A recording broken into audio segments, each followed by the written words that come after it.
live. I see now. I will explain these unusual surroundings here in a minute, and I need to communicate with Sonia. The lighting's not going to be great. In fact, the sun is going to go down, and it may become too dark to do this because I am in the car, and we'll be teaching. So I will get to this as quickly as I can. Let me explain a little better. After the self-imposed quarantine and after the shelter-in-place orders, we are visiting the grandbabies in Oklahoma City, and Sonia is gesturing to me from outside the car and nodding her head and smiling. So evidently you can see me. Okay, we're in Oklahoma City visiting the grandbabies, and it is bedlam.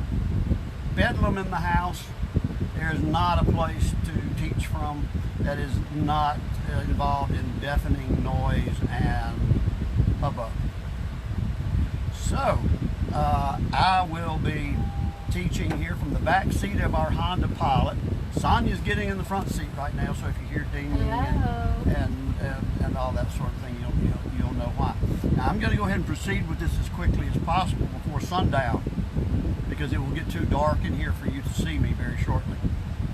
Unless we can turn the lights on in the Honda, we shall see. They should be on because the door is open, but it is not. Okay, well, let me just get going. Welcome to our whirlwind tour through the Gospel of John. Let's turn as quickly as possible to, I'll be reading from the New International Version. And we are in the 11th chapter of John.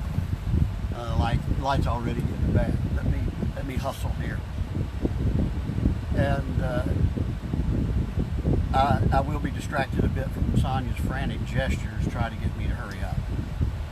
Every time she waves her arms and all, I have to look away from what I'm doing. So, this is nuts. It is just absolutely nuts. I'm crazy for even having tried this. Okay. We are in the 11th chapter of John, and here's a fascinating story. And it's a story that I don't think we explore enough. It's the story of the death and resurrection of Lazarus. So let's just start into the text. Now, a man named Lazarus was sick. He was from Bethany. Bethany being the little village on the far side of the Mount of Olives. It says, now, he was from Bethany, the village of Mary and her sister Martha. These were his sisters.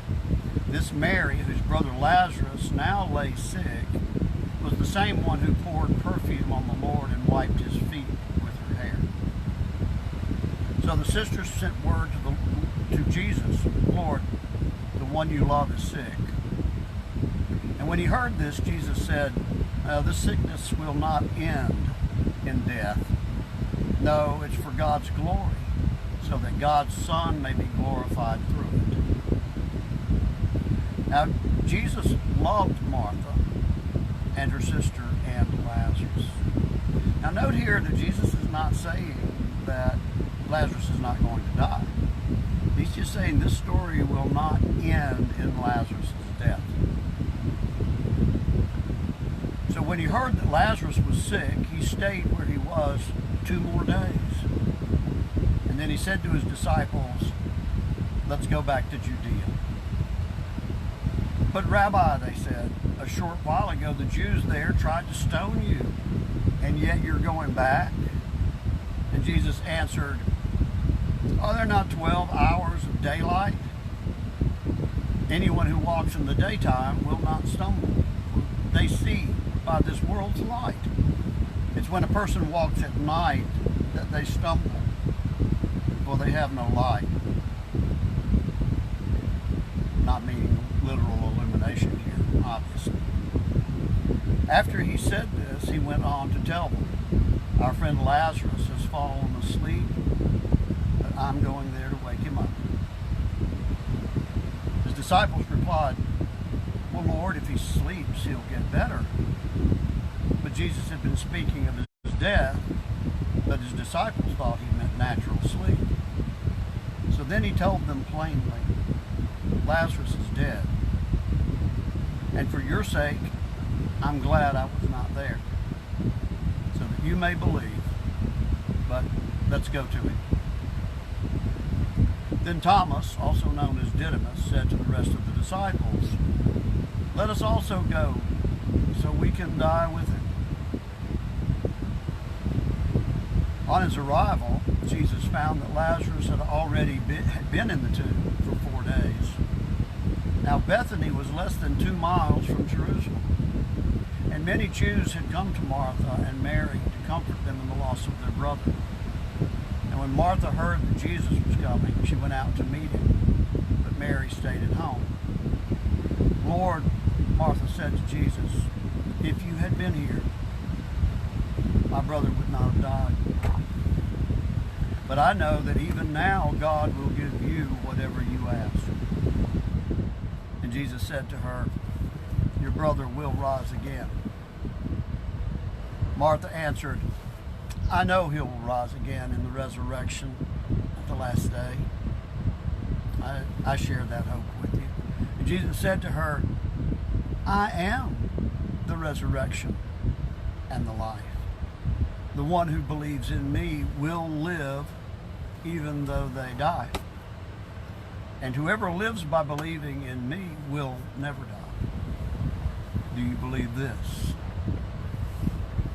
Yes, Lord, she replied, I believe that you are the Messiah, the Son of God who is to come into the world.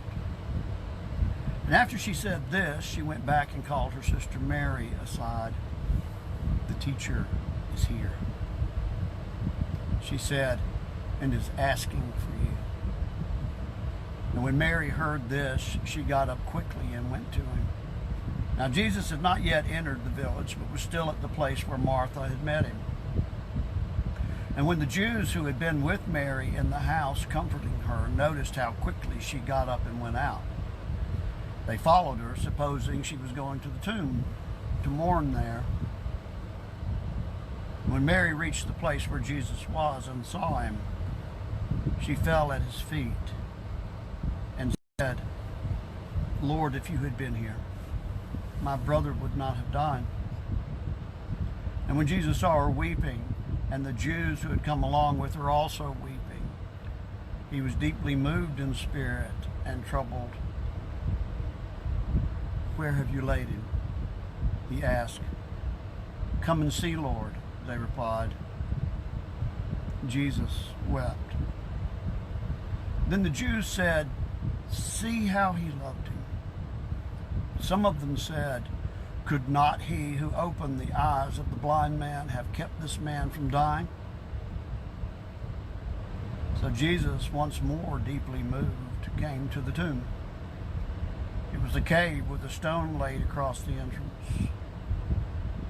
Take away the stone, he said. But Lord, said Martha, the sister of the dead man, by this time there's a bad odor. He's been in there 4 days. But then Jesus said, didn't I tell you that if you believe, you will see the glory of God? So they took away the stone. Then Jesus looked up and said, Father, I thank you that you have heard me. I knew that you always hear me, but I said this for the benefit of the people standing here, that they may believe that you sent me. And when he had said this, Jesus called in a loud voice, Lazarus, come out. And the dead man came out, his hands and feet wrapped with strips of linen and a cloth around his face. And Jesus said to them, take off the grave clothes and let him go.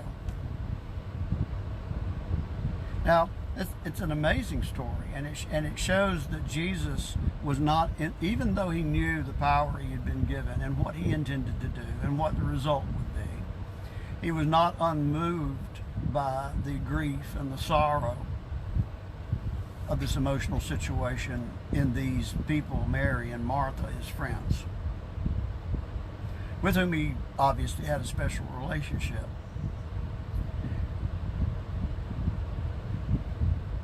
There was a lot of intent and purpose in his delay, as we read in the story, because his intent was that this was the opportunity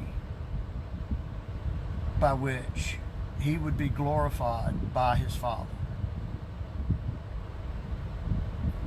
Now, you would think that this miracle would have been met with universal awe and acclaim and worship and adoration by the people, all the people present. But we'll read on. In the 45th verse, therefore many of the Jews who had come to visit Mary had seen what Jesus did, believed in him. But some of them went to the Pharisees and told them what Jesus had done. Then the chief priests and the Pharisees called a meeting of the Sanhedrin. They didn't merely hear this and amaze and run to go validate what they had been told. They called a meeting of the highest ruling legal body of the land. They convened the Sanhedrin in an emergency session. What are we accomplishing? This is at the meeting. What are we accomplishing, they asked. Here is this man performing many signs. If we let him go on like this, everyone will believe in him. And then the Romans will come and take away both our temple and our nation. And one of them, named Caiaphas, who was high priest that year, spoke up. You know nothing at all. Do you not realize that it is better for you that one man die for the people than that the whole nation perish? He did not say this on his own, but as high priest that year, he prophesied that Jesus would die for the Jewish nation. And not only for that nation, but also for the scattered children of God, to bring them together and make them one. Remember the sheep not of this fold? So from that day on, they plotted to take his life. Now, you remember in our study of the Apocalypse and the study of what's commonly called the book of Revelation, we talked about the nature and spirit of Antichrist. And we pointed out that the prefix anti, or anti, in Greek, which is pronounced that way, by the way, doesn't necessarily mean in opposition to. In fact, more commonly, it's used to designate something that is in the place of something else, or is a substitute for something or someone else.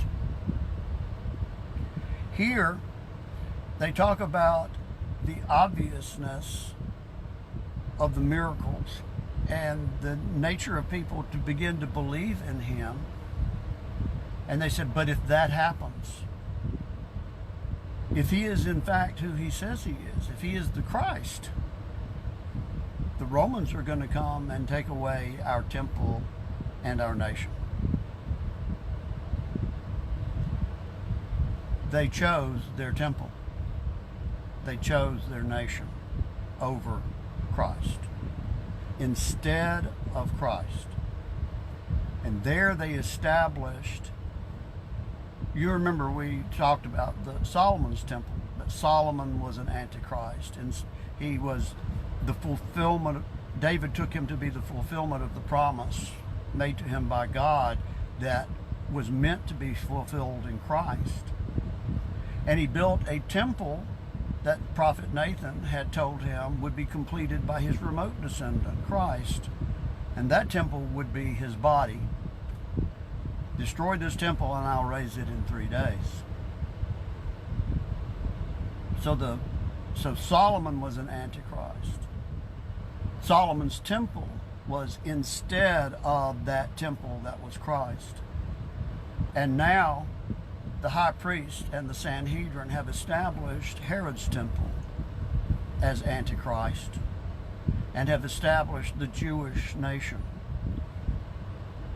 That secular Zionism that wanted the land but was in the process here of rejecting the God of the land. And so they have just established Herod's temple and that nation as antichrist. Prominent ministers have wondered aloud and with great opposition and controversy, is there an antichrist element to the modern nation of Israel? We don't have time to go into that tonight. I assure you there is, in fact. This is a nation that has occupied the land but still rejects the God of the land. Now, if you think that they merely accept the Father and reject Jesus as the Son, remember in our study of the Apocalypse that we went to the epistles of John, the one who's writing this gospel, and he says, who is Antichrist except he that rejects the Father, that denies both the Father and the Son. And you cannot have the Father without the Son. And you cannot have the Son without the Father. Folks,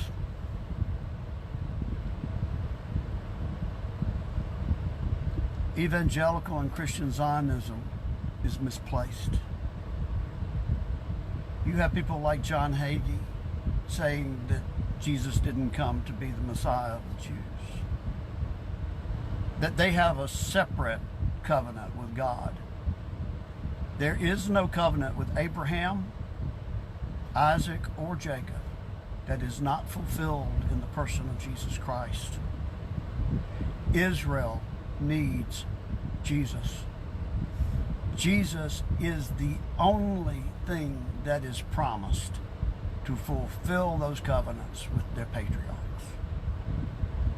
Without Jesus, they have no covenant. It has a definite antichrist element. It is altogether antichrist. And here Caiaphas, the high priest, actually prophesies what's going to happen. And it's in keeping with the plan of God. How does such a wicked, self-serving individual prophesy? Isn't that the question we ask about a lot of public ministry? When they fall, when we find out that they've been financially indiscreet, that they've been sexually indiscreet, that they have been wicked. But yet we see that there's an undeniable work of God that has occurred within the context of their ministries. Caiaphas here proves it's not about the man.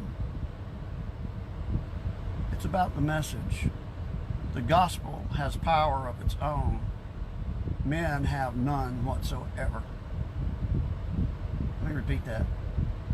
The gospel has power. Men have none whatsoever. Therefore, Jesus no longer moved about publicly among the people of Judea. Instead, he withdrew to a region near the wilderness, to a village called Ephraim, where he stayed with his disciples.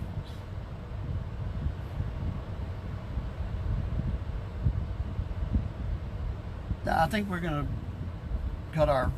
I'm about to lose sunlight. It's about to go beneath the roof of the house next door here, and the lighting will change considerably. consider what we've said tonight. We have this story of Lazarus. We forget many times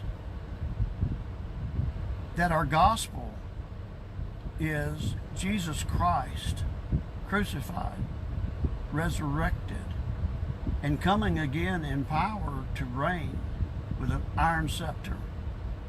And we reign with him in the power of resurrection that he extends to us. Our gospel is not the rapture. That's not our gospel. Our gospel is not prosperity on this earth. There are a lot of things our gospel is not, and I don't have to list them all because it is everything else except Jesus Christ, God in the flesh, crucified, risen, and coming again to reign on earth with an iron scepter. That's our gospel. That is the gospel that has all the power. Any other message is powerless. It's been a pleasure. We're going to tie this story of Lazarus and his death and resurrection into another story that you don't commonly hear paired with this story. And since after what we've read about Caiaphas and the Sanhedrin and the nature of the resurrection of Lazarus of Bethany, we're going to explore that story about Lazarus at the rich man's gate. Because this story has everything to do with that story. And we'll talk about that next week. Good night.